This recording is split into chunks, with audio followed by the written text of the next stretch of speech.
Buenos días, buenas tardes. Gracias por acompañarnos. Damos unos minutitos más que terminan de ingresar las personas que están en sala de espera y enseguida comenzamos.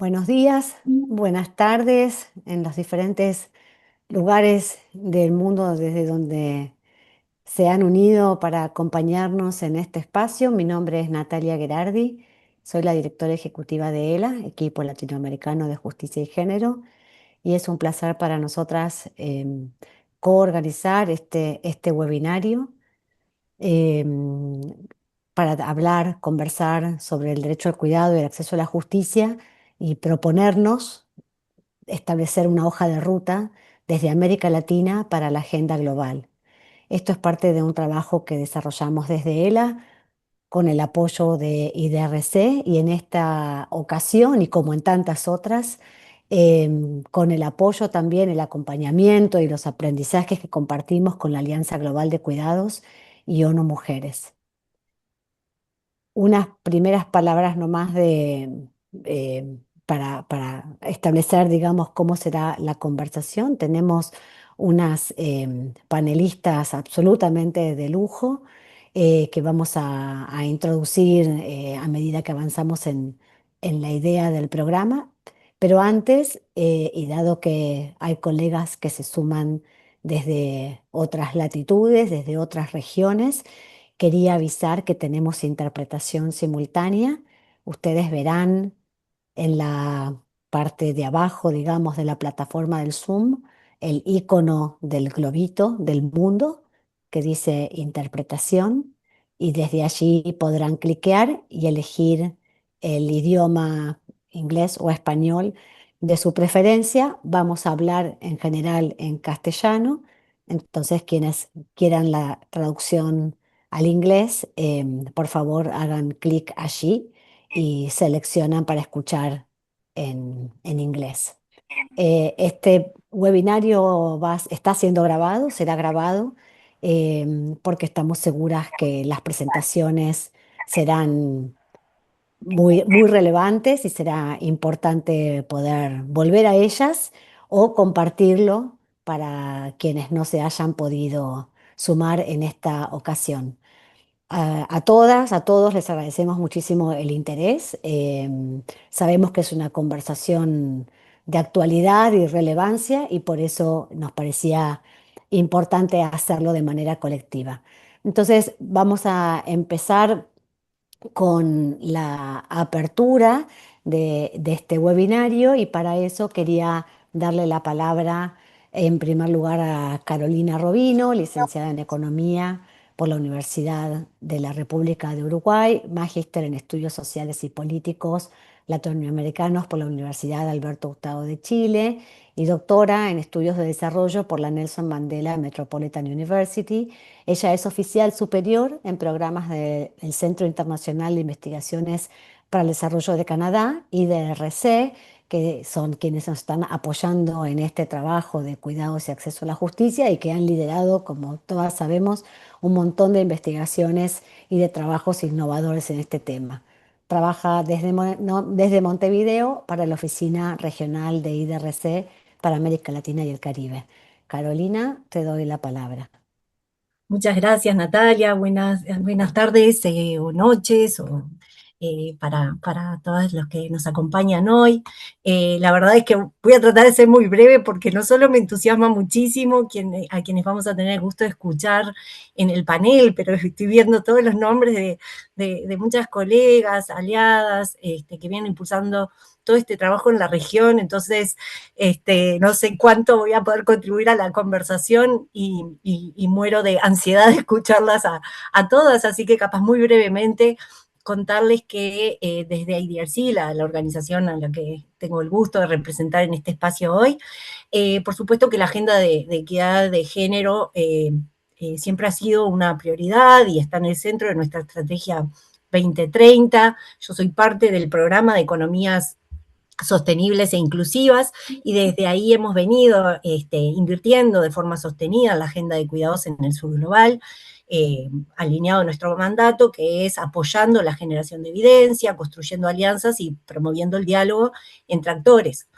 para avanzar en políticas más justas y movilizar el financiamiento necesario para reconocer y, por lo tanto, invertir en los cuidados como infraestructura esencial para la vida y el desarrollo.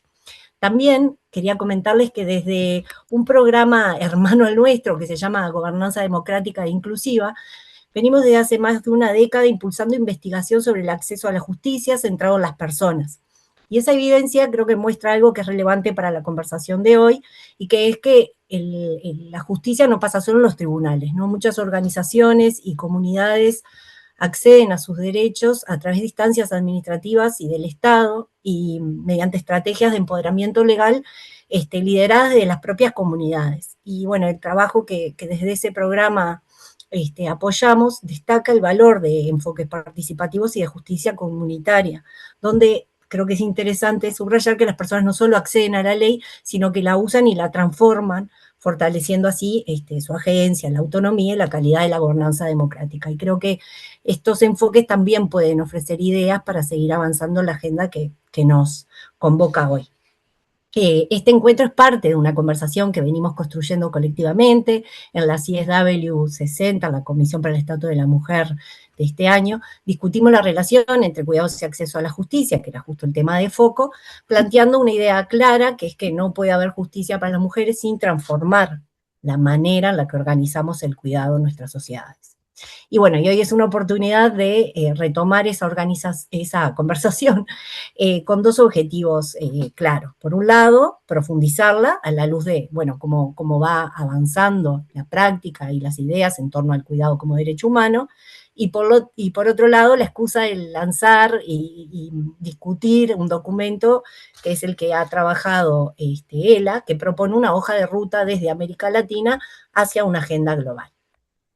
Y un poco como para cerrar, dejar como algunas ideas de por qué creo que esta agenda es tan central hoy. Primero porque, bueno, como siempre venimos diciendo, los cuidados están en el centro, en el corazón de la vida, sostienen nuestras economías, nuestras familias, nuestras comunidades, y como todas ustedes plantean, siguen siendo invisibles, desiguales y recaen de manera desproporcionada sobre las mujeres, ¿no? Segundo, porque estamos en el momento de un cambio importante, reconociendo la opinión consultiva 3125 de la Corte Interamericana, que realmente creo que marca un antes y un después al reconocer el cuidado como derecho humano autónomo, el derecho a cuidar, a ser cuidado y al autocuidado. Y esto es clave, porque así, como hablamos de los cuidados como política social, se transforman en un derecho que es exigible. Y ahí también el nexo con la agenda de acceso a la justicia, que se vuelve aún más central. Porque al final los derechos solo existen cuando pueden ejercerse, y hoy sabemos que las desigualdades del cuidado limitan el acceso a la justicia también. La falta de tiempo, los costos, las distancias, las barreras institucionales, todo eso hace y dificulta que muchas mujeres puedan reclamar sus derechos. Entonces, está esa doble relación, ¿no? El acceso a la justicia se transforma en la posibilidad de también viabilizar el derecho y hacer que el derecho al cuidado sea real, ¿no? Y bueno, y por último, reconocer el momento en el que estamos, por un lado la oportunidad, ¿no?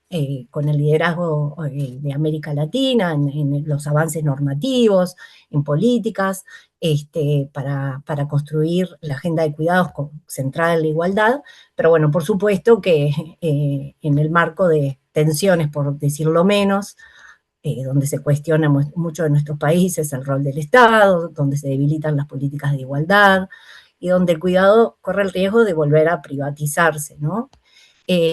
Por eso creo que la conversación de hoy es muy urgente. y la conversación también centrada en pasar del reconocimiento a la implementación.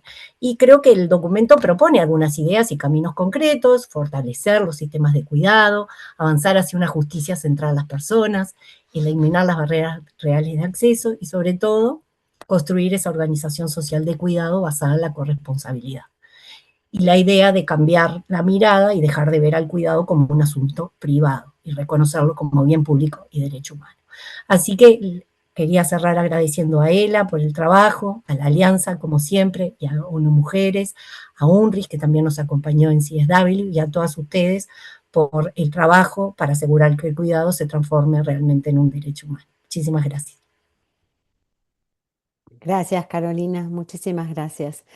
Le damos la palabra entonces ahora a Ana Moreno, que es antropóloga social y periodista con más de 30 años de experiencia en políticas públicas y proyectos de desarrollo sostenible a nivel internacional y local. Está especializada en la definición e implementación de plataformas de colaboración y alianzas multisectoriales, participación en procesos intergubernamentales y diseño de estrategias de incidencia y divulgación para el desarrollo sostenible y la movilización de recursos. Todas esas capacidades fenomenales actualmente están al servicio de la Secretaría Técnica de la Alianza Global de los Cuidados, un espacio multiactor central para esta agenda y del que tenemos el honor de participar. Así que, Ana, tu espacio, por favor. Muchísimas gracias Natalia y bienvenidas a todas. Yo también voy a ser breve, sobre todo porque como dice Carolina, la que tenemos ganas es de continuar escuchando y aprendiendo de las expertas que han estado impulsando el tema durante muchísimo tiempo. Así que lo que sí que me gustaría hacer en estas breves palabras inaugurales, si queréis llamar así, de lo que va a ser el webinario es primero el reconocimiento. Evidentemente el reconocimiento a quien está organizando, a ELA, a IDRC y a todas, a muchas de las expertas que están uniéndose a la conversación. Gracias por estar aquí, gracias por seguir poniendo los cuidados en el centro de la agenda global y sobre todo reconocer quizás dos temas importantes, ¿no? Sobre todo desde el punto de vista de la alianza que tenemos la perspectiva global. Evidentemente el liderazgo de América Latina, la región es la que está logrando mayores avances en el reconocimiento del cuidado como derecho humano, el trabajo impulsado por décadas por movimientos feministas, la academia, la sociedad civil, los organismos internacionales. Eso es así y además globalmente se reconoce y creo que es importante seguir mencionándolo, ¿no? Después del reconocimiento a Laura Pautasi, a Natalia, al equipo de ELA, evidentemente por el liderazgo intelectual, el aporte conceptual en este debate, el impulso a la investigación, a la articulación, las propuestas concretas para avanzar en la agenda y también a un nuevo paso que estáis dando con este documento de cómo mover la agenda desde lo regional a lo global con cosas concretas y con planes concretos, ¿no? Entonces yo me sumo aquí a Carolina al aporte de este documento porque creo que es precisamente ese liderazgo que ya habéis demostrado y que seguís demostrando y quería sin duda tener esas palabras de reconocimiento al inicio de esta sesión.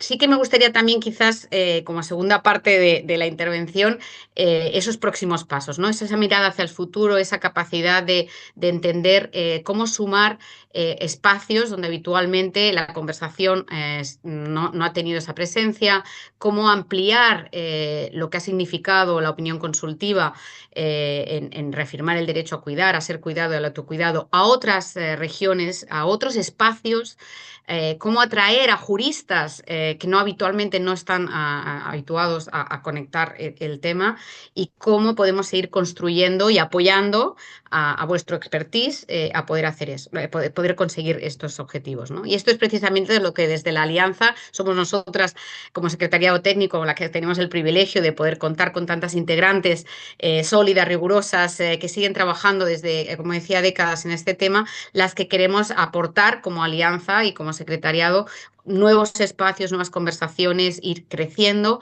y por tanto estamos más que contentas y, como decía Carolina, como ansiosas de poder ver cuáles son los próximos pasos y cómo podemos seguir creciendo en una agenda que tenemos un horizonte muy marcado globalmente con la reunión de 2028 de CSW 72, que evidentemente va a estar centrado en cuidados, pero que ya hay muchas integrantes de la alianza que están trabajando en el post-2020-30, que están trabajando a nivel regional y subregional en sus propios espacios, a nivel nacional y a nivel local, y que sin duda lo que supuso la opinión consultiva en un año tan importante como fue el 2025 para avanzar la agenda a nivel regional, quieren también acompañarnos en dar nuevos pasos a que la agenda sea globalmente una prioridad y que realmente se quede en el debate hacia el post-2030.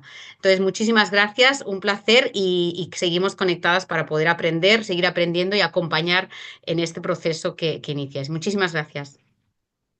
Gracias, Ana. Em, Gracias a ambas por las palabras de apertura y los augurios de estas conversaciones que siguen. Hicieron referencia ambas a un documento que no es todavía público.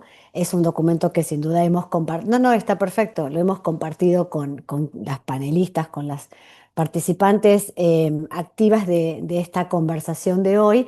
Y justamente Laura Pautasi se va a ocupar de presentar sus lineamientos generales y recibiendo los inputs de ustedes y las conversaciones que sigan, nuestra idea es, em, y siguiendo también lo que compartimos en CSW cuando hicimos una primera presentación de ese trabajo, nuestra línea de trabajo es enriquecerlo, completarlo, revisarlo, para entonces sí eh, difundirlo y ponerlo a disposición de toda esta conversación que, como bien dicen, necesita integrar el tema de los cuidados desde un enfoque de derechos humanos, cuidados y apoyos desde un enfoque de derechos humanos, con el ímpetu y toda la potencia que le dio la Corte Interamericana de Derechos Humanos, desde un enfoque también de acceso a la justicia centrado en las personas, porque los derechos tienen que poder ser efectivos y ejercerse y reclamarse, ¿no? Para que realmente transformen la vida de toda la ciudadanía. Entonces, en esa línea, quiero darle la palabra ahora para abordar justamente la dimensión de la opinión consultiva 31 del año 2025 a Verónica Gómez, que actualmente cumple su mandato como jueza de la Corte Interamericana de Derechos Humanos. Ella es directora de Educación del Centro Internacional de Estudios Políticos de la Universidad Nacional de San Martín y desde 2019 preside el Global Campus on Human Rights, una asociación de un centenar de universidades con hubs regionales en Venecia, Pretoria, Sarajevo, Bangkok, Ereván, Beirut, Bishkek y Buenos Aires. Verónica Gómez, ¿estás por allí? Acá. Es un placer escucharte. Gracias por acompañarnos.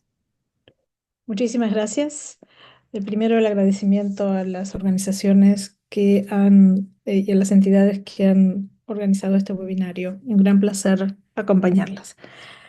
Hablar de cuidado implica interrogar una de las dimensiones más decisivas y al mismo tiempo más invisibilizadas de la vida social, aquella que hace posible la sostenibilidad cotidiana de la existencia humana. Lejos de constituir una cuestión marginal o exclusivamente privada, el cuidado se ha consolidado como un desafío central para la agenda contemporánea de los derechos humanos y para el diseño de las políticas públicas. En este contexto es valioso reflexionar sobre el reconocimiento del cuidado como derecho humano autónomo en la opinión consultiva OCE 31 del 25 de la Corte Interamericana de Derechos Humanos, en una composición que tuve el gran honor de integrar. Sigo como jueza de la Corte Interamericana, pero ahora con una composición distinta. Eh, Además, las implicancias de la opinión consultiva en el diseño y la implementación de políticas públicas y también la relación entre el derecho al cuidado y las garantías del acceso a la justicia. La OCE 31, se ha dicho, constituye un hito en la evolución jurisprudencial del sistema interamericano, en tanto hace este reconocimiento del cuidado como derecho, no solamente como una necesidad social o una carga familiar o una dimensión derivada de otros derechos. Este reconocimiento parte de una premisa antropológica y normativa fundamental, que todas las personas requieren de cuidados a lo largo de la vida, aunque con intensidades, modalidades y en tiempos diversos. En ese marco, el cuidado deja de ser concebido como una cuestión circunscripta al ámbito privado y pasa a ser entendido como un componente estructural de la vida social vinculado con la igualdad material y la garantía a una vida digna. Desde esta perspectiva, la opinión consultiva intenta contribuir a correr el velo de la histórica invisibilización del cuidado y a situarlo en el centro de las obligaciones estatales y de la discusión contemporánea sobre los derechos humanos. En estas tres dimensiones de las cuales habla la Corte en su opinión consultiva, el derecho a cuidar, el derecho a ser cuidado y el derecho al autocuidado, también conceptualizadas en el trabajo de Laura Pautasi y de Ela, estas dimensiones permiten conceptualizar la visión estructural de la organización social que, pese a su centralidad para la sostenibilidad de la vida, ha estado feminizada, desvalorizada, insuficientemente atendida por el derecho y por las políticas públicas. Por lo que al afirmar su autonomía, la Corte establece que el cuidado no puede ser reducido a una obligación exclusivamente familiar, ni a una tarea doméstica informal, sino que configura un ámbito jurídicamente relevante del que se derivan deberes concretos de respeto, garantía y adopción de medidas por parte de los estados. Cada una de estas dimensiones genera unas de obligaciones correlativas. El derecho a ser cuidado supone que toda persona pueda acceder en condiciones de igualdad a cuidados suficientes, de calidad, oportunos, culturalmente pertinentes y orientados a la preservación de su bienestar integral. El derecho a cuidar, por su parte, requiere que quienes proveen cuidados de manera remunerada o no remunerada lo hagan en condiciones compatibles con la dignidad, el reconocimiento social, la disponibilidad de tiempo, el acceso a recursos y la protección laboral y de seguridad social. Finalmente, el derecho al autocuidado remite a la posibilidad efectiva de disponer de tiempo, información, servicios y condiciones materiales para atender el propio bienestar físico, mental y emocional. Y lejos de constituir planos escindidos, estas dimensiones se encuentran entrelazadas. La insuficiencia de apoyos para quienes cuidan compromete la calidad del cuidado recibido, mientras que la ausencia de condiciones para el autocuidado limita de manera directa el ejercicio de la autonomía personal. Este reconocimiento del derecho al cuidado es crucial en términos de igualdad y no discriminación. La OCE 31 aborda el hecho que la organización social del cuidado no es neutra, sino que se encuentra atravesada por relaciones estructurales de desigualdad, históricamente asociadas al género, la clase, la edad, la discapacidad y el territorio. En consecuencia, el reconocimiento del cuidado como derecho humano permite rearmar la asignación histórica y desproporcionada de estas tareas a mujeres, niñas y adolescentes, particularmente en contextos de pobreza y exclusión.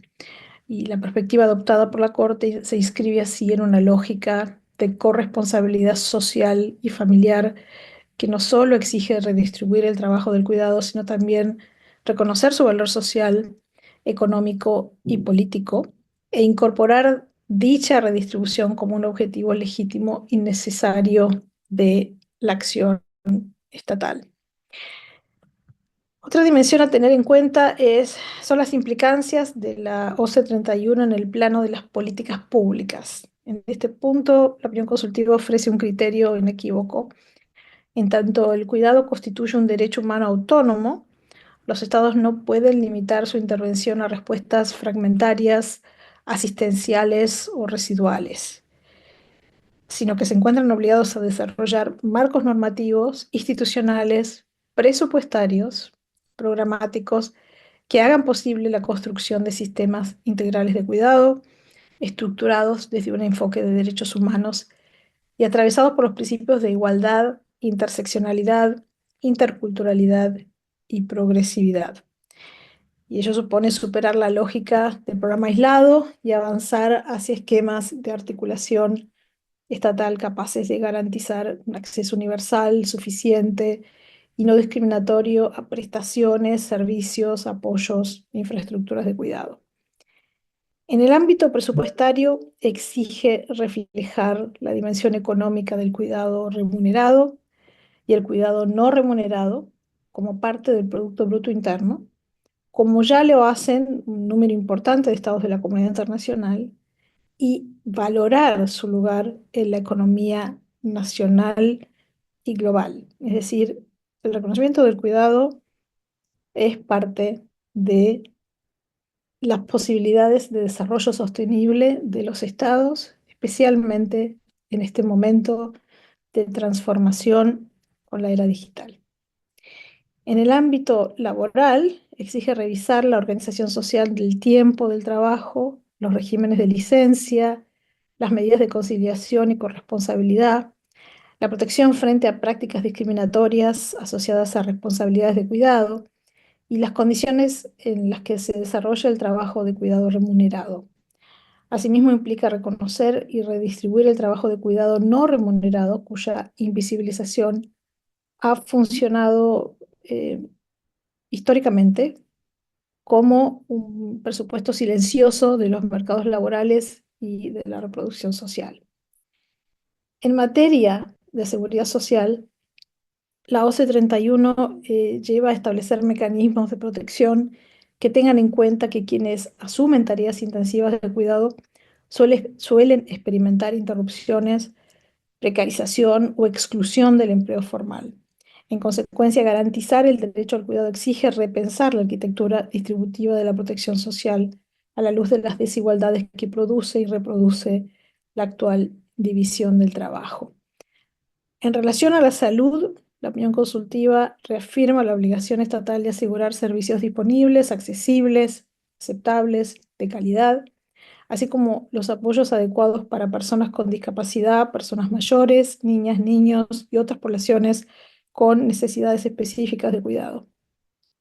A su vez, la inclusión del autocuidado como dimensión constitutiva del derecho obliga a considerar la disponibilidad del tiempo, la información y los servicios que hagan posible el sostenimiento del bienestar integral de las personas involucradas en el cuidado.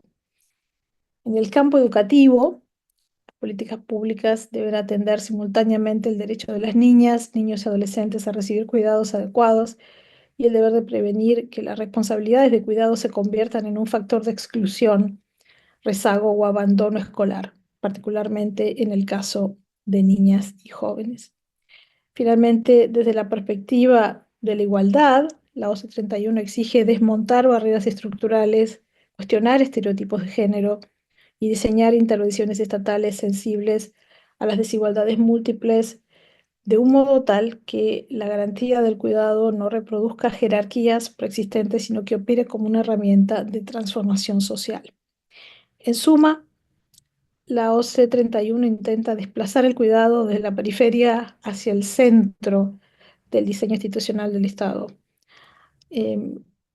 dotándolo de reconocimiento jurídico, de institucionalidad específica, de financiamiento suficiente, de regulación adecuada y de mecanismos de monitoreo y rendición de cuentas.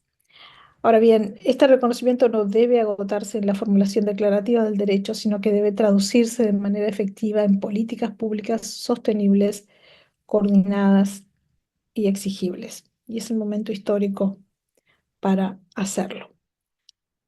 En cuanto a la relación entre el derecho al cuidado y las garantías de acceso a la justicia, ese vínculo resulta fundamental, toda vez que la efectividad de los derechos depende de la vigencia de mecanismos institucionales idóneos para reclamarlos, tornándose exigibles y obtener reparación frente a su vulneración.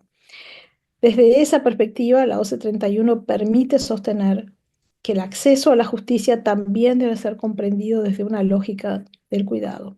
Y ello implica reconocer que numerosas personas enfrentan obstáculos específicos para acudir al sistema de justicia, entre ellos la sobrecarga de responsabilidades de cuidado, la falta de tiempo, la ausencia de apoyos, las barreras físicas o comunicacionales, la dependencia económica, la distancia territorial y diversas formas de discriminación institucional. que caracterizan a muchos de nuestros estados en la región.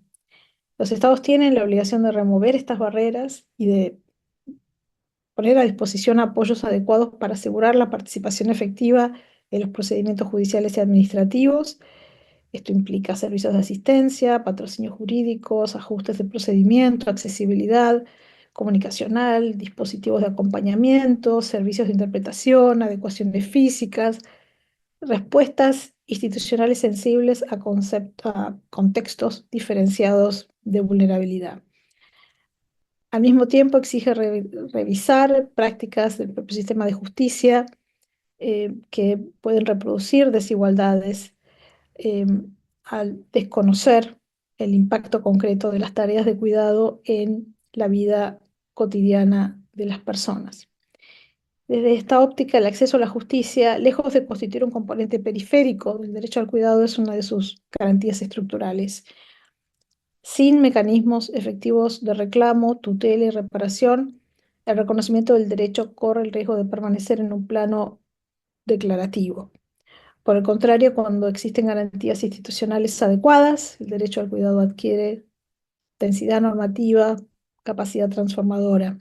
Se vuelve exigible y tiene la capacidad de reordenar prioridades estatales y ampliar las condiciones materiales para el ejercicio de una ciudadanía en condiciones de igualdad. En suma, la OCE 31 representa una oportunidad para la construcción del cuidado como categoría jurídica en el sistema interamericano, a reconocerlo como un derecho humano autónomo en sus dimensiones de cuidar, ser cuidado y autocuidado. La Corte no solo visibiliza una necesidad universal, ineludible, sino que redefine el alcance de las obligaciones estatales en materia de igualdad, protección social, salud, educación, trabajo, acceso a la justicia.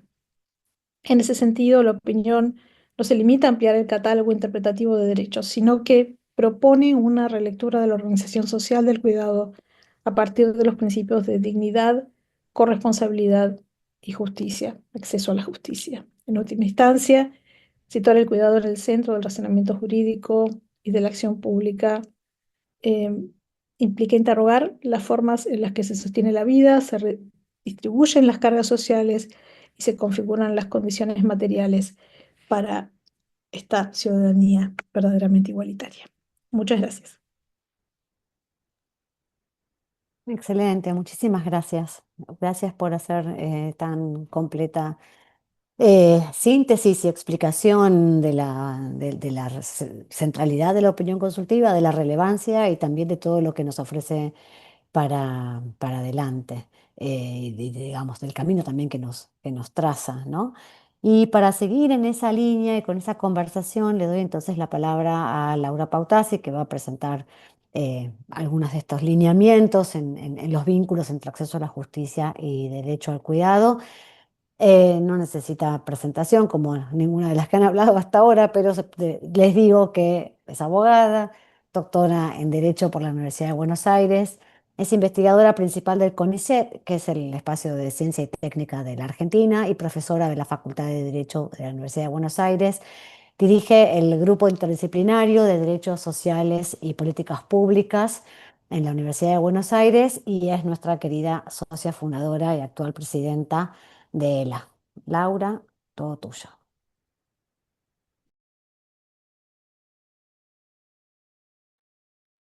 Muchísimas gracias, Nati, Natalia. Una enorme alegría estar aquí y les agradecemos profundamente a todos y todas que nos están acompañando, pero además tener el lujo de este panel y de compartir nuestras reflexiones. En verdad, no hace falta hacer una introducción. Creo que la doctora Verónica Gómez fue muy clara en qué es lo que se ha recogido de esta agenda, de esta interrelación que fue tan importante en la región, y aquí creo que el paso previo para haber llegado a este reconocimiento jurídico del cuidado como un derecho humano fue todo el aporte durante el siglo XX y en este siglo XXI a nivel de América Latina de la categoría de cuidado como trabajo, a esa necesidad La academia feminista fue la que la lleva a esa categoría de cuidado como trabajo, trabajo directo, trabajo indirecto, y la categoría de autocuidado con una fuerte interdependencia con lo que habían sido los desarrollos del sector salud. Pero ahí centralmente lo que vemos que en esta consolidación de los sistemas capitalistas modernos, el hacer visible al cuidado, sacándolo del ámbito privado y transformándolo al ámbito público en la categoría trabajo, remunerado o no remunerado, y poniendo el énfasis que fue el orden de género que le otorgó esta categoría, ha sido central para todos los avances que hoy estamos celebrando. Pero precisamente en esa aproximación, tanto conceptual como también empírica, y siempre desde una perspectiva feminista, en la consideración de Haraway de que el cuidado, el conocimiento es situado, fue muy importante toda la producción de evidencia empírica. Y hay un gran reconocimiento para poder hacer visible cómo esta necesidad constituía a la vez una mirada respecto a un límite de esos satisfactores, y los satisfactores respecto a esta necesidad se devolvían con trabajo y con trabajo de las mujeres. Y este era el factor central de esa desigualdad estructural que caracteriza centralmente a la región de América Latina.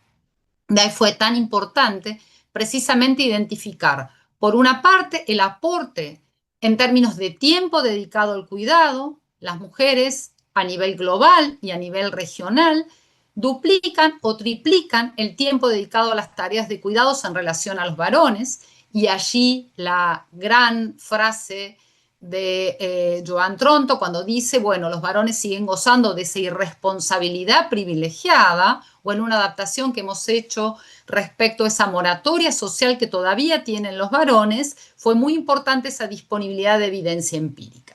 Pero también el aporte interdisciplinario de la economía feminista y un gran reconocimiento también a las estadísticas de género, aquellas colegas demógrafas, estadísticas, matemáticas que también aportaron lo suyo determinante para cuantificar ese promedio del 21.4% del aporte del trabajo no remunerado en América Latina al Producto Interno Bruto. En los países de la OECD, el promedio es de 15 puntos del Producto Interno Bruto, con lo cual son elementos que permitieron cristalizar en evidencia la desigualdad estructural que atraviesa este continente respecto a las mujeres. Y allí siempre fue importante ese órgano político, ese órgano subsidiario de Naciones Unidas, que es la Conferencia Regional, ya desde el 2025 en plural, sobre las mujeres de América Latina y el Caribe, como este foco de consenso que desde la Conferencia de Quito en adelante, 2007, permitió este recorrido, donde ya se había presentado y ya se había plasmado que el cuidado era un trabajo, y poder llevar ese reconocimiento de las tres dimensiones del derecho al cuidado.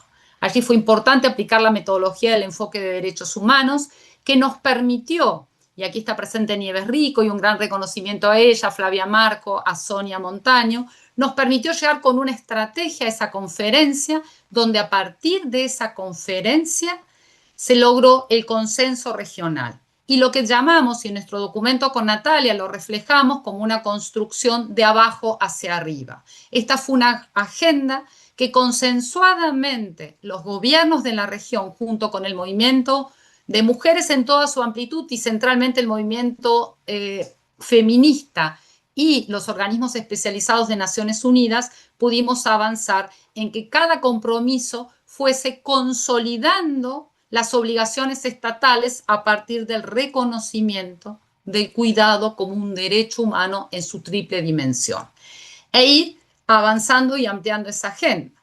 Podemos ver un ejemplo como en los consensos desde Quito a Tlatelolco, el cuidado se ubicó en el centro. Y esto también es una mirada transformadora respecto a la relevancia del cuidado, y luego un diálogo para la construcción de una sociedad del cuidado, de una década, lo que se afirmó en el compromiso de Tlatelolco, una década de acción regional para la igualdad de género a nivel regional, pero siempre con el cuidado en el centro, en la definición, sea de formas resolutivas como los sistemas de cuidados, o en la construcción de una sociedad del cuidado.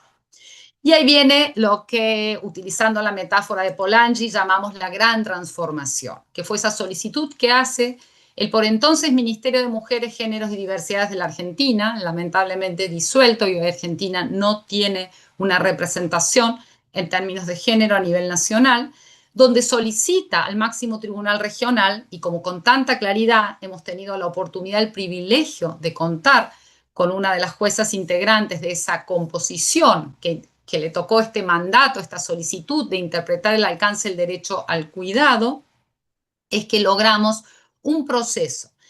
Y empezar con ese proceso también fue central, y un gran reconocimiento al valor de la agenda construida previamente, que permitió acompañar a partir de la figura de los amicus curiae y también de la presencia en las audiencias. Esto el voto de la doctora Gómez lo muestra con mucha claridad y reconoce centralmente ese aporte, ese compromiso regional a esta interpretación amplia que hizo la Corte Interamericana de que efectivamente el derecho al cuidado es un derecho autónomo, universal, basado en el principio pro persona y en una humanidad común, establece el tribunal. Es un texto donde permite estos patrones de corresponsabilidad social entre los 4 actores que la literatura había identificado en base a evidencia empírica también, que son corresponsables en el cuidado: el Estado, los mercados o el sector privado, las organizaciones sociales y comunitarias y las familias. Y dentro de las familias, la propia Corte se detiene particularmente en mencionar la igualdad, bajo el principio de igualdad y no discriminación, el mandato que tienen los varones, para romper con esa irresponsabilidad privilegiada que decíamos anteriormente. Este reconocimiento y esta idea de gran transformación que nos habilitó, y por qué estamos hoy convocadas con un nuevo documento.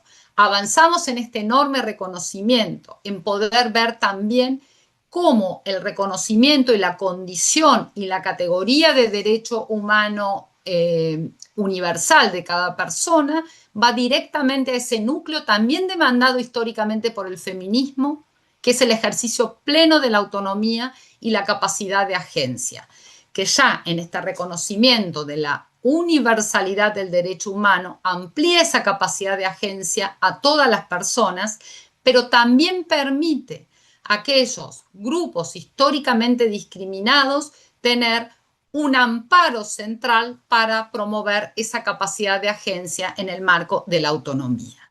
Y allí es muy importante, respecto a personas mayores, lo que esta región ya había consagrado en la Convención Interamericana de Protección de los Derechos Humanos de las Personas Mayores en el año 2015, porque precisamente lo que la Convención también refleja, este recorrido, esta construcción colectiva, y establece el reconocimiento de los derechos humanos de las personas mayores en ejercicio de su autonomía con perspectiva de género y perspectiva intercultural.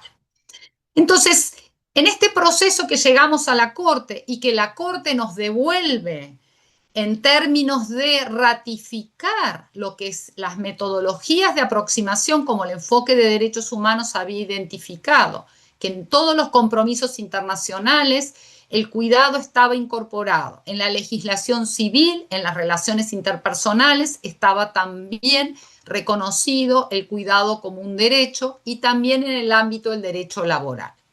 La gran diferencia, por eso hablamos de esa gran transformación, es que las 3 dimensiones se universalizan en la condición de persona. Y ahí es donde la Corte también hace ese juego extraordinario de dialogar con otras regiones, invitando, y aquí celebramos tener este diálogo iberoamericano, y agradezco profundamente a Ana que está sumando estos aportes para poder ampliar también esa condición a una experiencia únicamente regional. Pero esta posibilidad de tener estas 3 dimensiones del derecho a cuidar, a ser cuidado, al autocuidado, trae a la agenda, pero a la agenda de cumplimiento de obligaciones, los estándares de derechos humanos. Ahí la Corte ha fijado a los históricos estándares y principios de derechos humanos, como el principio de progresividad y no regresividad, igualdad y no discriminación, acceso a la información, contenido mínimo, acceso a la justicia, que es lo que nos convoca hoy, universalidad, e interseccionalidad, va a establecer en cada caso y en vínculo también interdependiente del derecho al cuidado con otros derechos económicos, sociales y culturales, bajo qué estándares se deben aplicar todo y resolver el cumplimiento de las obligaciones en toda la esfera de la institucionalidad pública. No es solo competencia, la garantía de ejercicio del derecho al cuidado no es solamente competencia de las áreas político-administrativas de los estados en sus vínculos con y sus respuestas en las políticas sociales o en los sistemas nacionales de cuidado ya en curso en la región. Son más de 16 países que hoy están implementando políticas o sistemas nacionales de cuidados, sino también en el ámbito legislativo y en el ámbito judicial. Pero además también tomando la bibliografía de lo que plantea Flavia Marco Navarro, precisamente el cuidado va a establecer obligaciones también en 3 roles o funciones que cumplen los estados en la región. El rol regulador del Estado, el rol proveedor y el rol promotor del cambio social. Y ahí la condición de este reconocimiento amplio del derecho al autocuidado, que la Corte en su texto reconoce el derecho al autocuidado de quienes proveen y de quienes reciben cuidados, es muy importante una lectura conjunta con el voto concurrente, por ejemplo, del magistrado Ferrer MacGregor, donde habla de la centralidad del derecho al autocuidado. Y esa centralidad del derecho al autocuidado tiene un impacto en el ejercicio directo de los derechos en general, porque son los que van a estar en directa vinculación con esta sostenibilidad de la vida y precisamente en ese rol promotor del cambio cultural que también es responsabilidad estatal.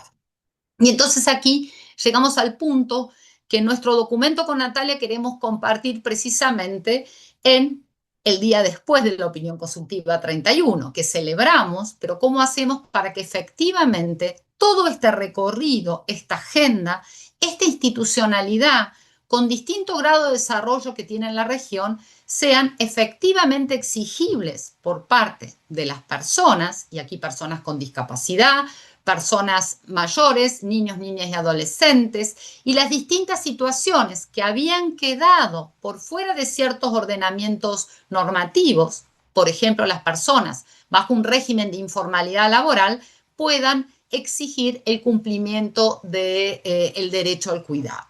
Y aquí hay una larga tradición de estudios con un importante también raigambre a nivel regional que tiene que ver con esta construcción de acceso a la justicia como la garantía de efectividad del ejercicio de los derechos. Son poderes judiciales independientes, o al menos deberían serlo, donde las personas pueden acceder para sus reclamos o para cualquier otra situación, ya sea una expectativa menor a la que, con la cual esperaba la satisfacción del derecho.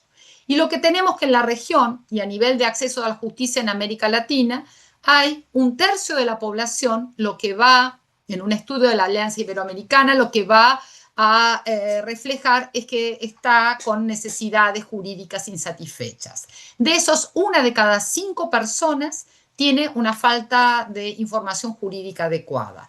Y además, 4 de cada 10 personas no han tenido representación jurídica adecuada.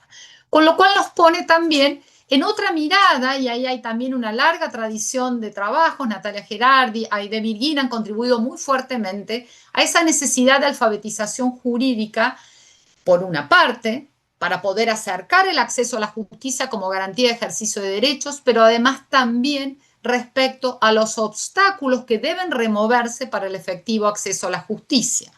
En primer lugar, la pobreza de tiempo vinculado al trabajo de cuidado no remunerado, los costos directos e indirectos, gastos de transportes, incompatibilidad horaria con el empleo remunerado, necesidad de cubrir las tareas de cuidados para sostener cualquier proceso de reclamo, la falta de información de los procedimientos legales, institucionales, recursos y discriminación estructural que nos va a atravesar. Y en esto, todo el recorrido que la región tiene respecto a acercar el acceso a la justicia a las mujeres víctimas de violencia de género nos ha permitido tener aprendizajes muy concretos respecto al funcionamiento de estereotipos de género, raza, discriminación estructural, en el caso agravados en algunos casos como trabajadores trabajadoras migrantes. Entonces, básicamente lo que proponemos es cómo pensamos en esta línea histórica de investigación y de proposición que hay respecto a poner a los cuidados en el centro, pero el acceso a la justicia también centrado en las personas, en esa mirada de poder resolver problemas concretos que le van a afectar desde la vida cotidiana hacia los recorridos y poder considerar cómo los recorridos que las personas efectivamente atraviesan para obtener respuestas, para obtener ante esas distintas situaciones que le van a agravar en sus trayectorias vitales. Se requiere adoptar una definición amplia del acceso a la justicia, que no empieza ni termina en el Poder Judicial, sino también procedimientos administrativos, comunitarios y distintos mecanismos alternativos de resolución de controversias.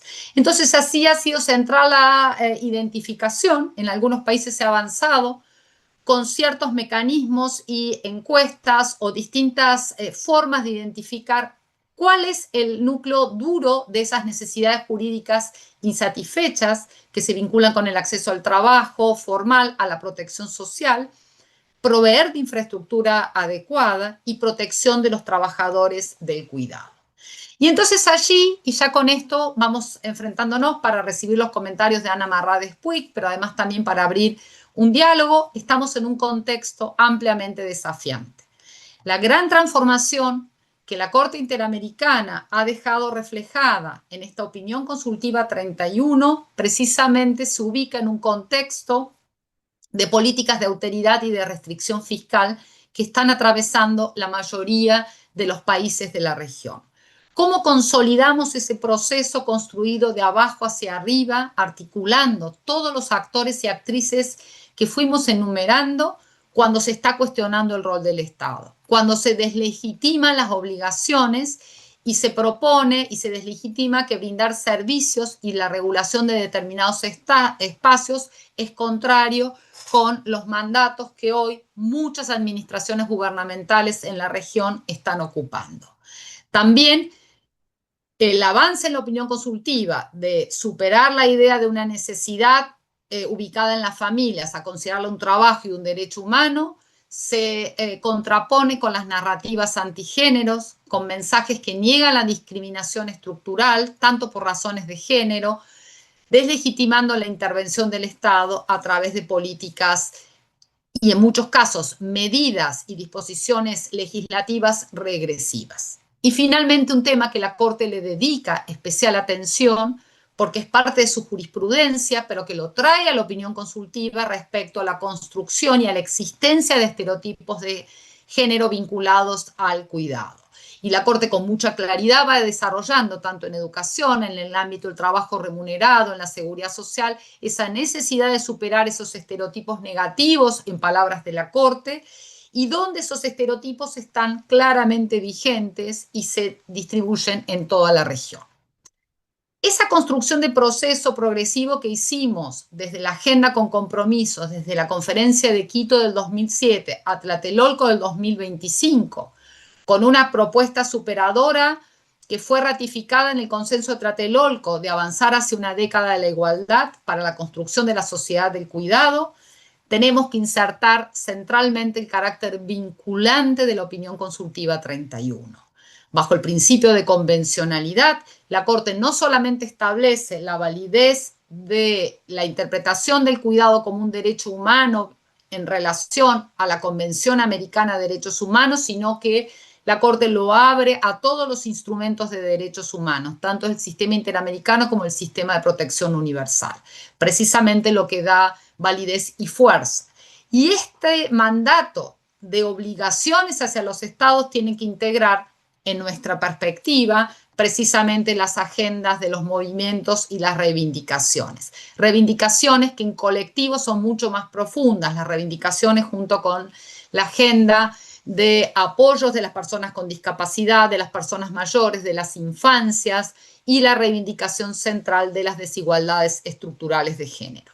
Nuestra propuesta con este vínculo entre cuidados, exigibilidad y acceso a la justicia requiere precisamente un fortalecimiento del multilateralismo en momentos de profunda crisis donde necesitemos necesitamos de mucho más energía, pero energía en términos de lo que aquí subrayamos, que implica obligaciones corresponsables para todas las personas, tanto en mejoramiento de la cooperación internacional, asegurando el financiamiento y el apoyo público, financiar políticas de cuidados y apoyos, promover marcos regulatorios robustos, pasar hacia ese mandato que pasa a ser parte de una narrativa, y lo que necesitamos es la fuerza transformadora respecto a la exigibilidad y el acceso a la justicia. Cómo ponemos efectivamente una mirada sobre el acceso a la justicia que reconozca a las personas en su integralidad y que podamos garantizar también. Y para eso se requiere profundos cambios y trabajo dentro de la estructura del Poder Judicial. Hasta aquí dejamos y volvemos a agradecer todos los comentarios, y además va a ser muy rico el intercambio porque esto van a determinar ese documento final que tenemos como tarea con Natalia para poder culminar y luego distribuirlo. Muchas gracias. Gracias, Laura. Bueno, y como bien decía Laura, parte del interés que tenemos en esta conversación y en tantos vínculos que se van construyendo a lo largo de los años es en un intercambio entre regiones, ¿no? Y en una mirada iberoamericana, porque no solamente América Latina avanzó mucho, sin duda, en este tema, sino que también desde otras regiones y centralmente en España ha habido una cantidad de avances conceptuales, empíricos y una agenda de investigación y también de avance en política pública que es muy rica para conocer y para enriquecernos en esos comentarios. Y por eso invitamos a Ana Marrades Puig a ser parte de esta conversación. Gracias, Ana, por sumarte. Ana es profesora titular de Derecho Constitucional de la Universidad de Valencia, en España, donde también es profesora del Máster de Género y Políticas Públicas de Igualdad y del Máster de Derecho Constitucional y de Violencia de Género. Es presidenta de la Red Feminista de Derecho Constitucional e investigadora en el Instituto Universitario de Estudios de las Mujeres en la Universidad de Valencia, y le ha dedicado la mayor parte de su trayectoria investigadora a los derechos del cuidado. Ha coordinado el documento de bases por los cuidados del Ministerio de Igualdad del Gobierno de España. Muchísimas gracias, Ana, por acompañarnos, y te escuchamos atentamente. Bueno, pues muchísimas gracias a vosotras por haberme invitado. Para mí la verdad es que es un lujo, es un honor estar con vosotras, porque llevo muchísimo tiempo siguiéndoos y bueno, fundamentalmente siguiendo también el trabajo de Laura y por tanto también el trabajo de Ela.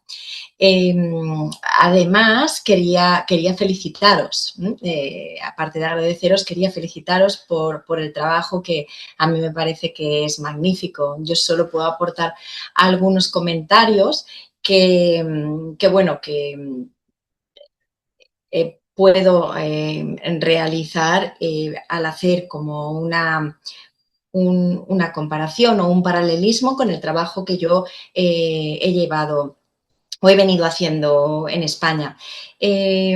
Como bien decís y como bien explicáis en el documento, ha sido un largo proceso y yo siento que de alguna manera también en España lo hemos estado desarrollando de una forma bastante similar, bastante paralela. Por tanto, no voy a entrar en el relato de este proceso porque lo habéis contado magníficamente en este documento y yo misma lo he hecho desde mi perspectiva, la perspectiva europea, acotando en el panorama español, pero también siempre con la mirada puesta en Latinoamérica, porque me parece que el trabajo que habéis hecho es fundamental. Además ha sido objeto vuestras referencias también de mi último trabajo, justamente sobre todo este relato, sobre todo este proceso que ha conducido a ese punto de inflexión que me parece que es absolutamente basilar para todos los avances que tienen que ver con el reconocimiento del derecho al cuidado, que es esta opinión consultiva que ya conocéis también, la habéis estudiado con detalle. La jueza Verónica nos ha estado haciendo una síntesis perfecta de la misma y también Laura ha matizado sobre aquellos aspectos más relevantes. Y por tanto me parece que no cabe que ya yo abunde en ello, pero sí que me parece relevante enfocarme en algo, que es decir, que esta opinión consultiva que ha supuesto ese punto de inflexión, un antes y un después, yo creo que culmina todo ese proceso y nos sirve para señalar un punto a partir del cual tenemos que preguntarnos ¿y ahora qué? Ahora hacia dónde vamos, ya que hemos obtenido ese reconocimiento tan ansiado, que por otro lado también tengo que decir que no sé en vuestro ámbito, pero sí que en el contexto español no ha estado exento de mucho escepticismo, porque si bien la academia ha avanzado muchísimo en la importancia de trabajar sobre el derecho al cuidado y sobre todo porque en el ámbito jurídico no había apenas trabajos previos, sí que en otras áreas del conocimiento, pero no en el ámbito jurídico. Sí que es verdad que han reconocido y que gente significada y significativa dentro de la academia que al principio decía yo no veo este trabajo que estás haciendo y ahora me dicen me parece imprescindible, lo veo claro y nítido, pero sí que es verdad que dentro de la misma academia, a pesar de este reconocimiento, hay como dos posturas. Una postura que entiende dentro de la que yo me encuentro, que entiende que es imprescindible el reconocimiento del derecho y ya entenderlo, incluirlo como una nueva categoría jurídica, como bien también ha comentado la jueza, y otra parte de la doctrina que considera que el reconocimiento del derecho en sí no es lo importante, sino que lo importante sería la traducción, o más que la traducción, la implementación de las políticas públicas de cuidados y que éstas sean reales y efectivas y no meramente semánticas o nominales. Yo entiendo, como os he dicho, que para mí el reconocimiento del derecho es fundamental por las razones que luego comentaré. Pero bien, al final se ha conseguido, pero se ha conseguido de momento solamente en el panorama latinoamericano. La Corte Interamericana, las resoluciones de la Corte Interamericana son vinculantes para todos los países que están dentro de la convención, pero claro, nosotros nos preguntamos cuál es la función, el papel, la repercusión que esta opinión consultiva puede tener, por ejemplo, para España. Y sí que la puede tener, por más que nosotros no estemos vinculados por esta opinión consultiva, pero sí que es verdad que puede utilizarse como criterio interpretativo. Debería utilizarse como criterio interpretativo por parte de los tribunales de justicia españoles. Y ahí es donde estamos esperando ver cuáles son las primeras menciones, cuáles son las primeras interpretaciones.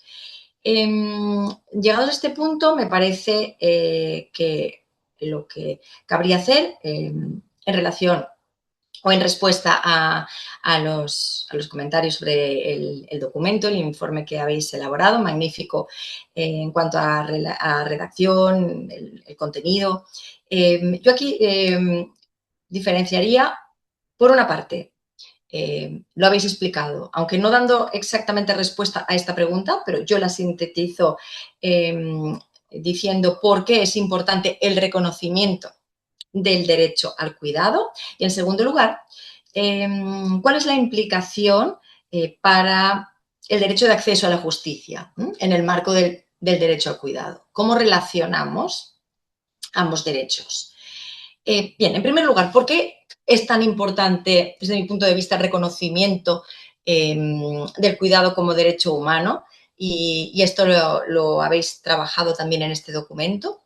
Yo diría, primero, en primer lugar, porque desde una perspectiva feminista, desde una perspectiva de género, rompe con la naturalización del papel de cuidadoras, del tradicional papel de cuidadoras de las mujeres, que está atravesado por un mandato de género y que lo sitúa, o sea, que lo traslada y lo sitúa en la condición de persona cuidadora. En segundo lugar, porque genera obligaciones para el Estado. Pero no solo para el Estado, porque lo relevante creo que también es señalar que genera obligaciones para el sector privado, para el mercado y también para las comunidades. En tercer lugar, porque establece la corresponsabilidad como principio, y eso me parece que es absolutamente imprescindible. Si hablamos de derechos, tenemos que hablar de responsabilidades y en este caso procede a hablar de corresponsabilidad como principio esencial. Pero además asigna a los varones la función cuidadora. Entonces tiene esa doble vertiente. Y por último, y en cuarto lugar, porque yo creo, y esa es un poco la aportación que yo podría hacer, porque supone, de alguna manera, el reconocimiento del derecho supone la posibilidad de configurarlo como un derecho constitucional, también como un derecho legal, pero es quizás más fácil elaborar una ley de cuidados, es más sencillo que pensar en un blindaje constitucional. Pero a mí me parece que la ubicación del derecho en la Constitución significa blindarlo frente a posibles momentos, situaciones de regresión de derechos sociales. Y por tanto, creo que es un aporte elemental. Después también ahí tengo alguna pequeña diferencia de concepto, porque vosotras consideráis que no es un derecho nuevo, es un derecho que, como dice el juez también, Eduardo Ferrer, ha sido invisibilizado. Claro, si consideramos una óptica más bien naturalista, pero para mí creo que yo lo trato como, sí lo trato de alguna manera como un nuevo derecho, en el sentido de que necesitamos, creo, positivizarlo como tal y que aparezca en un texto. Y a partir de ahí nos encontramos con esa segunda fase. Vale, ya lo tenemos reconocido. ¿Y ahora qué? Son muchas las vertientes que necesitamos abordar. Necesitamos transformarlo en políticas públicas eficaces y exigibles desde muy diversas ópticas, en el ámbito de la infancia, en el ámbito de las personas mayores, en el ámbito de las personas con discapacidad, pero hay un ámbito muy concreto que nos afecta y es el que habéis tratado como objeto central de este trabajo, que es el derecho de acceso a la justicia. Y habéis comentado lo que para mí serían los 3 niveles básicos y esenciales en relación con el derecho al cuidado. En primer lugar, señalar los litigios y las cuestiones jurídicas que puedan presentarse en materia de cuidados. Es decir, el derecho de acceso a la justicia, o mejor dicho, los problemas jurídicos sobre el derecho al cuidado, ¿vale? Cuestiones de litigios, cuestiones relativas a la justicia sobre derecho al cuidado, ¿vale? Y ahí lo relacionaríamos con este párrafo que habéis resaltado de la Corte Interamericana en la opinión consultiva sobre que las autoridades deben efectuar el debido control de convencionalidad con los estándares desarrollados por la jurisprudencia de la Corte y concretamente de la opinión consultiva. En segundo lugar, tendríamos que abordar la dimensión del derecho de acceso a la justicia en relación con los cuidados desde la perspectiva de cuál es la afectación al derecho al cuidado. Es decir, la limitación del derecho de acceso a la justicia, cómo limita también el derecho a ser cuidado o el derecho al cuidado. Y aquí podríamos apreciar también dos distintas vertientes. Por un lado, las necesidades de justicia no son atendidas, y esto habéis cuantificado muy bien la proporción, por un tercio de la población en Iberoamérica, que me parece pues un número verdaderamente de impacto. Y claro, eso afecta al derecho al cuidado porque significa una falta de atención y una falta de cuidado que el Estado deja de prestar a un tercio de la población.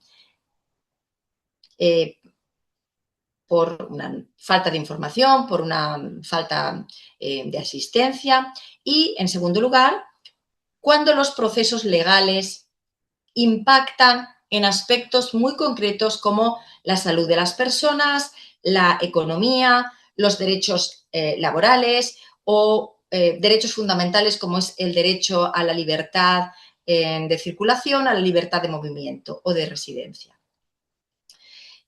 Todo eso conlleva, como decía Laura, adoptar ese concepto amplio de justicia y pensar en una justicia administrativa. Esto me lleva a pensar en un concepto nuevo que se está trabajando también mucho en España, que están trabajando también los administrativistas, son las administraciones cuidadoras y las ciudades cuidadoras. Otro concepto también que podríamos añadir. Con todas esas barreras de acceso que tenemos como las tasas judiciales, los costos indirectos, los costos directos, perdón, también los costos de abogados y los costos indirectos como de transporte y otros que puedan derivarse. Por último, y es aquí donde me voy a detener como cierre, ¿no?, de esta tercera manera de abordar la cuestión del derecho de acceso a la justicia en relación con el derecho al cuidado, es abordar la perspectiva de género, es decir, acceso a la justicia y mujeres o limitación de los derechos de las mujeres. Se ha hablado ya ampliamente y tenemos clarísimo porque trabajamos desde esta perspectiva, tanto vosotras como nosotras en España, de la sobrecarga por responsabilidades de los cuidados. Y no solamente por la cuestión de los cuidados y de las responsabilidades de cuidados familiares, sino también por los cuidados remunerados, incluso peor, de aquellos cuidados en principio remunerados, pero que son cuidados, profesiones de cuidados en precario. Por tanto, trabajadoras de cuidado que están en una situación altamente precaria. Pues bien, aquí tenemos que ser muy conscientes de las exigencias, de las obligaciones y de los compromisos que, por un lado, en Latinoamérica podemos exigir a partir de esta opinión consultiva. Nosotros en Europa no tenemos ninguna resolución de una corte judicial tan importante como para haber reconocido el derecho al cuidado, a pesar de todos los trabajos académicos y de otras resoluciones judiciales, porque nosotros no tenemos ni una ley de cuidados, ni todavía ningún primer impulso para configurar el derecho constitucional al cuidado, más allá de todos los trabajos académicos que cada vez son más abundantes.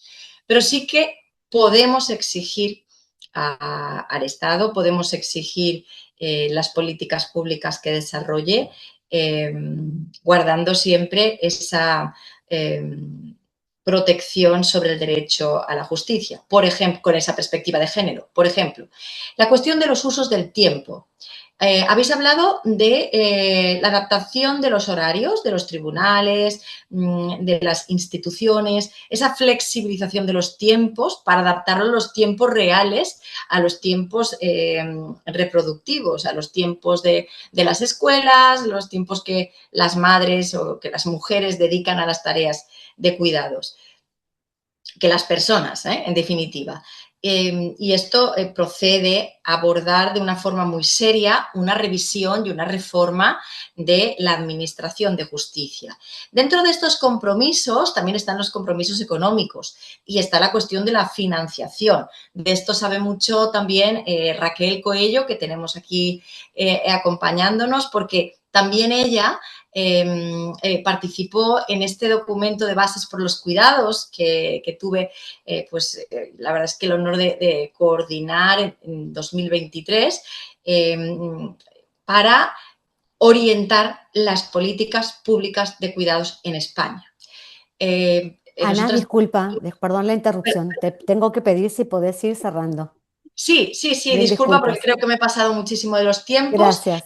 pero solamente, terminar con que en este apartado de la financiación, que me parece altamente relevante, y solamente quería cerrar diciendo que estamos en un momento de una incoherencia, digamos, por así decirlo, ¿no? De los tiempos en los que nos atraviesa una reacción neoliberal, una reacción misógina, un negacionismo frente a todos los problemas de discriminación por razón de sexo y de género, pero al mismo tiempo hemos conseguido unos avances que son ya imparables y yo creo que al final, cuando tantas personas en todo el mundo y en distintos ámbitos académicos, ámbitos judiciales, legales, marcos normativos, activismo y en la ciudadanía, estamos hablando de lo mismo, de las mismas cuestiones, es porque estas cuestiones han cobrado una importancia extraordinaria. Por tanto, yo creo que mi valoración finalmente positiva. Muchas gracias y disculparme por haberme extendido, pero es que como veis me apasiona tanto el tema que me cuesta cortar. Así que bueno. Excelente. Muchísimas gracias, Ana. Un placer escucharte. Y es cierto, estamos en ese momento de dualidad, ¿no? Hay un montón de amenazas y ataques al mismo tiempo que hay entusiasmo, impulso e innovación en muchos temas. Y en esto, y leyendo un poco también el chat, los comentarios de colegas de muchas partes de la región y del mundo, y mil gracias por el interés sostenido en todas las presentaciones. Esto nos hace pensar en, bueno, poner en valor la práctica interpretativa del derecho, ¿no? El derecho como práctica interpretativa, donde es imprescindible articular el entendimiento de la opinión consultiva con todo el sistema interamericano y global de derechos humanos y nuestras propias constituciones y ejercicios interpretativos donde los derechos no están solo nominados, sino que se construyen y se fortalecen en el ejercicio y en la interpretación dinámica.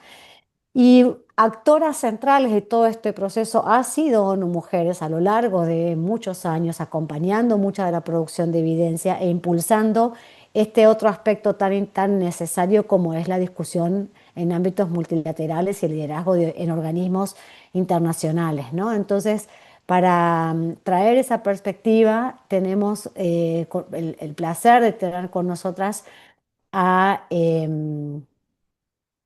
Raquel Coelho, que es doctora en Economía Internacional y Desarrollo por la Universidad Complutense de Madrid y es asesora global de políticas macroeconómicas y de cuidados de ONU Mujeres. Raquel, te escuchamos. Mil gracias por estar con nosotras.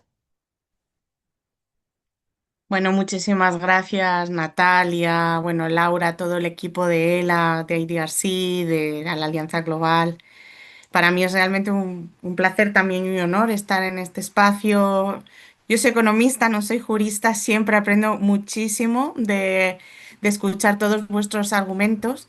Y como persona además que en un momento dado tuve responsabilidades en la región y acompañé muchísimo el trabajo en la región y ahora con las responsabilidades globales, pues para mí es fundamental poder cuidar este tesoro, que es, ¿no? Este acervo que tan cuidadosamente se ha ido, digamos, gestando en la región para cómo podemos, digamos, influir o apoyar a esa conversación global, ¿no? Y ahí también tengo que deciros, o sea, como ONU Mujeres además tenemos un doble desafío, porque por un lado vemos cómo esta es una agenda que está ganando terreno en los marcos normativos globales, ¿no? En los estándares globales. Nosotras como ONU Mujeres tenemos ese mandato normativo de liderar y apoyar a Estados miembros en el establecimiento de estándares globales para leyes y políticas encaminadas hacia la igualdad de género y el empoderamiento de las mujeres. Pero a la vez tenemos también una demanda muy importante en países que van más allá de América Latina. Tenemos ahora una demanda ya de más de 50 países que quieren trabajar en esta agenda, que están trabajando en esta agenda y cómo poder articular esta agenda de una manera transformadora y comprometida con la agenda de los derechos de las mujeres.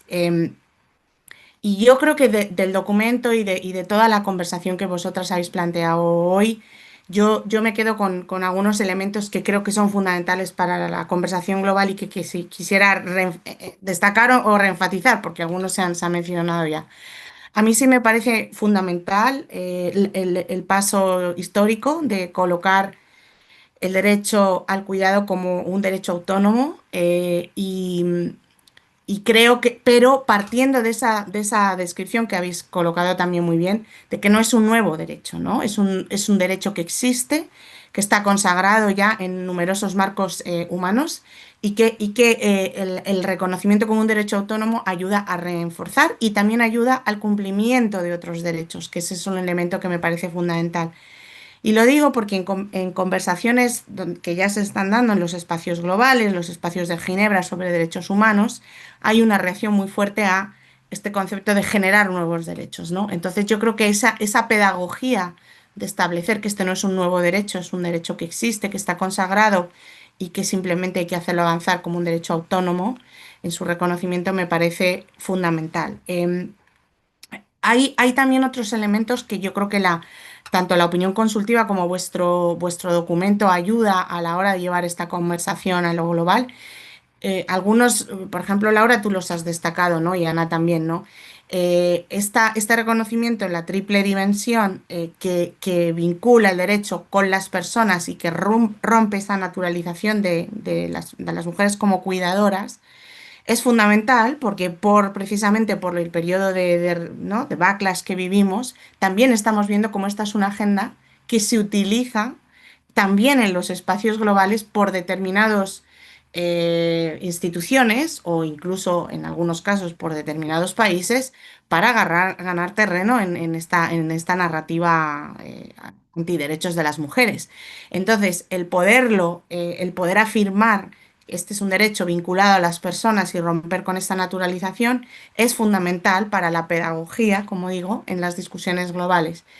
Y el otro elemento que, Laura, tú lo has explicado también muy bien, es esta tendencia, yo creo, en los espacios globales a juntar cuidados y apoyos como si fueran una misma persona. Yo creo que la opinión consultiva es muy clara en reconocer, ¿no? Que los cuidados también reconocen esa asistencia y apoyo a las personas y a una vida independiente. Es clara en reconocer el derecho, ¿no? A la autonomía, a la capacidad de agencia de toma de decisiones de las personas, tanto las que cuidan como las que son cuidadas, cuando además todas las personas en realidad a la vez hacemos ese rol de manera simultánea.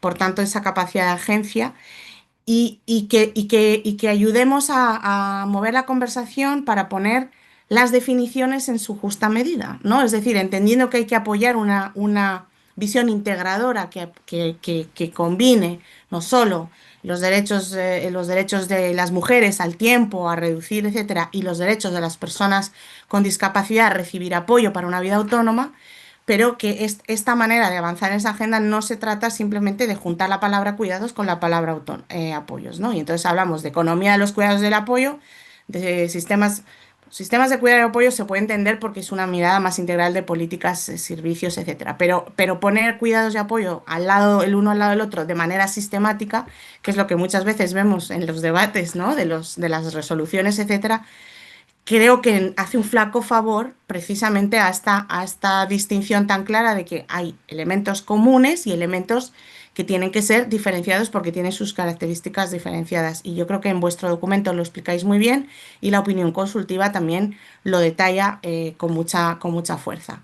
Y ya para finalizar, porque no me quiero extender más, yo quiero identificar, además del reto que tenemos para tener unas conclusiones acordadas dentro de en la Comisión del Estatus de la Mujer de 2028, pero hay ya debates que se están dando en el Consejo de Derechos Humanos. Ahora en junio habrá toda una discusión sobre una posible resolución o veremos en qué genera, ¿no? Sobre las dimensiones de género de los sistemas de cuidado y apoyo. Es decir, que son debates que se están dando y podemos aprovechar para instalar entre todas las instituciones el debate sobre el derecho al cuidado, ¿no? Más allá de hablar de las dimensiones de género de los sistemas de apoyo y de cuidados, poder instalar la conversación sobre el derecho al cuidado en estos espacios de Ginebra, que son el espacio natural ¿no? del sistema de derechos humanos global, cómo avanzar también la conversación en el marco de la CEDAW, de las resoluciones. Digo, yo vengo aquí con ideas y claro, mucho más trabajo para todas nosotras, ¿no? Pero porque sabemos que CEDAW es nuestro marco normativo vinculante y por tanto también ayuda mucho a afianzar el concepto de derecho al cuidado desde esta posición de exigibilidad y de justicia, ¿no? Y algo que habéis señalado muy claramente vosotras, cómo articular estos debates con otros debates como son los de fiscalidad, financiamiento, ¿no? La fiscalidad progresiva, el financiamiento, la disponibilidad de espacio fiscal, pero de un espacio fiscal que también contribuya ¿no? a la igualdad. No vamos a seguir, no sé, por decir, elevando el IVA para financiar los sistemas de cuidado, sino cómo avanzar hacia una fiscalidad y un sistema impositivo que haga que los que tienen más recursos paguen más y cómo incorporar este debate también de la financiación al debate del cuidado. Yo creo que en Sevilla se logró un hito importante, que fue en el compromiso de Sevilla el compromiso de los estados al financiamiento de las políticas y sistemas de cuidados, pero eso se tiene que traducir luego en realidad y en cómo avanzamos en lo concreto en los países. Así que, bueno, con estas oportunidades y poniéndonos más deberes de aquí a futuro para trabajar conjuntamente, me dejo también mis reflexiones por aquí. Y muchas gracias de nuevo por la organización y por todo el trabajo que venís haciendo. Excelente, Raquel. Gracias a vos, gracias a todas. Em, Efectivamente hay una oportunidad, hay muchos desafíos, hay retos y hay dificultades y amenazas, pero también hay muchas oportunidades, ¿no? La conversación global inicia poniendo el foco en el acceso a la justicia y la que vendrá próximamente respecto a los ODS y luego centrada en los cuidados en el marco de CSW son oportunidades para mostrar los avances, para poner sobre la mesa los desafíos y también compartir las estrategias, sabiendo que hay particularidades regionales, nacionales, pero también respecto de diferentes grupos e interseccionalidades que son absolutamente relevantes. Gracias, Raquel, por hacer énfasis en la distinción en la relevancia, pero también la distinción de los cuidados y los apoyos, que no es una frase más larga de la misma cosa, sino que son lógicas que deben complementarse, pero atendiendo a realidades diversas y poniendo también el énfasis en la importancia de tener centralidad en las personas con discapacidad como agentes de sus propias vidas y de sus propias decisiones, como personas que también cuidan y también se cuidan a sí mismas con los apoyos necesarios. Y esa conversación unificada para nosotras desde ELA es central. Es una manera de unir y promover articulación entre movimientos, entre agendas, y no tenemos duda que es en beneficio colectivo, en beneficio recíproco. No tendría que haber una tensión entre el movimiento feminista y el movimiento de discapacidad, sino una colaboración en muchos puntos que tenemos en común y con muchas diferencias que podemos seguir gestionando en términos de estrategia, miradas y abordajes, ¿no? Para terminar, nosotras estamos convencidas de que los cuidados y apoyos pueden ser esa agenda que aglutina lo que sigue, el paso para adelante en una agenda de desarrollo igualitario, equitativo, interseccional y profundamente transformadora para la región, pero también para el mundo. Y por eso estas conversaciones que van mucho más allá de la región y que nos encuentran desde los diferentes lugares nos parecen centrales. Y como dice también la propia opinión consultiva, son los cuidados y los apoyos los que también nos encuentran en esa humanidad compartida, ¿no? En lo que tenemos en común. con todas las diversidades interseccionales que nos atraviesan, pero ese es el punto de partida desde donde tenemos que seguir conversando. Y el acceso a la justicia metido en esta agenda, combinando esta agenda, no es más que también la forma de hacerlo efectivo, de ponerle carne a un derecho y transformar efectivamente la vida concreta de las personas. Sabemos mucho acerca de las dificultades de acceso a la justicia en todos los ámbitos de la vida social, política y económica. Que los cuidados no sean un espacio más en el que se ensanche esa distancia entre el derecho y los libros y el derecho en acción, ¿no? Entonces, nuestra intención en promover esa conversación articulada también tiene que ver con eso. Hemos cumplido el tiempo, les agradezco muchísimo el interés sostenido de más de 150 personas que estuvieron aquí en este tiempo. El webinario ha sido grabado y lo subiremos a los canales de YouTube, o etcétera, o les llegará de alguna manera próximamente, pero también vamos a trabajar en una revisión del documento al que hemos hecho referencia reiteradamente. Lo vamos a enriquecer con los comentarios y los aportes que escuchamos hoy, pero también algunas de las preocupaciones y señalamientos que pusieron en el chat, que son muy pertinentes. Y nada, la invitación, la esperanza es de seguir conversando, seguir encontrándonos. Así que muchas, muchas gracias por su atención, por su generosidad y seguiremos encontrándonos. Que tengan buenos días y buenas tardes y hasta pronto.